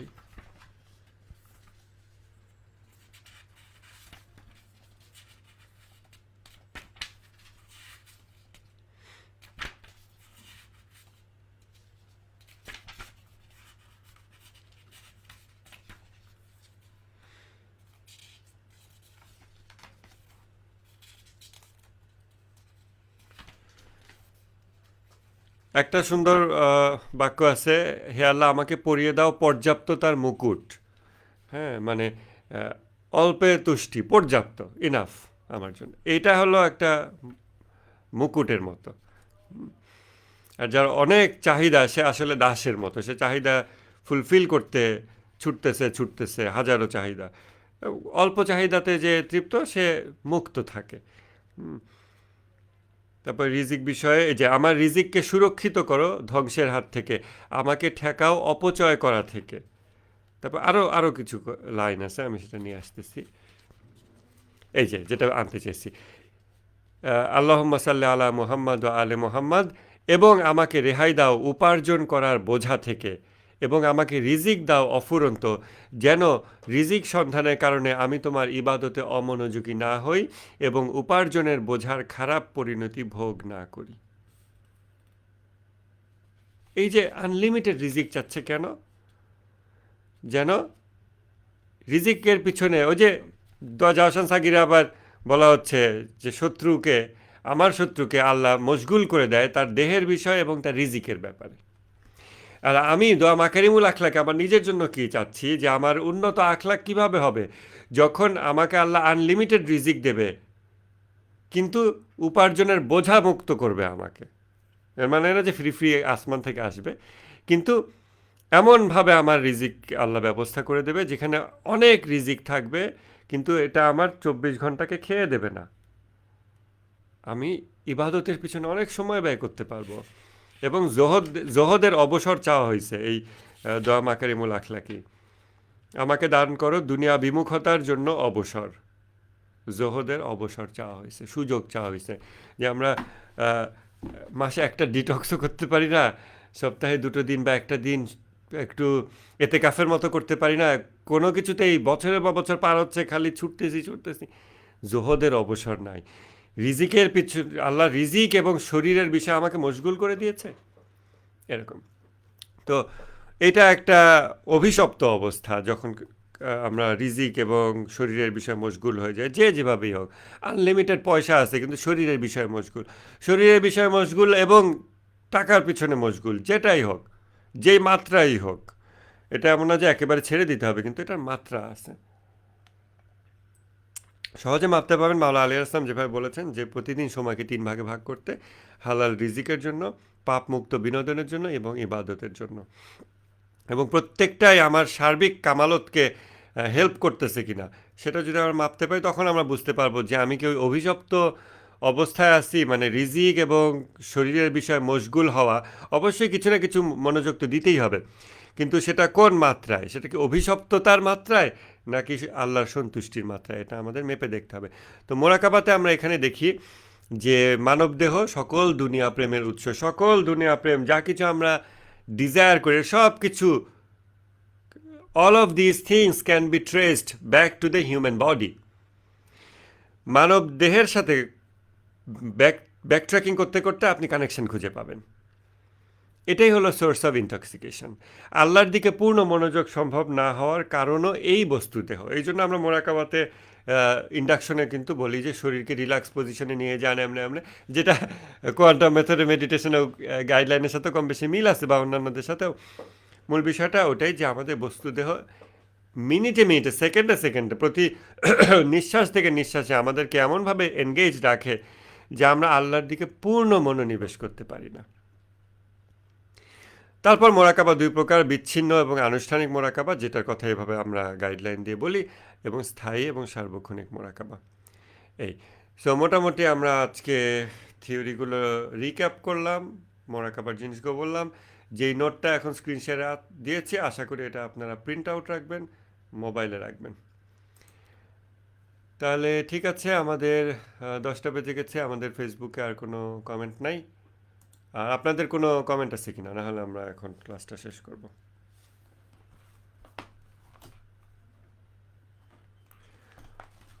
ওকে, আমাদের তাহলে আজকে ক্লাস এখানে শেষ করছি। সবাই ভালো থাকবেন। আসসালামু আলাইকুম।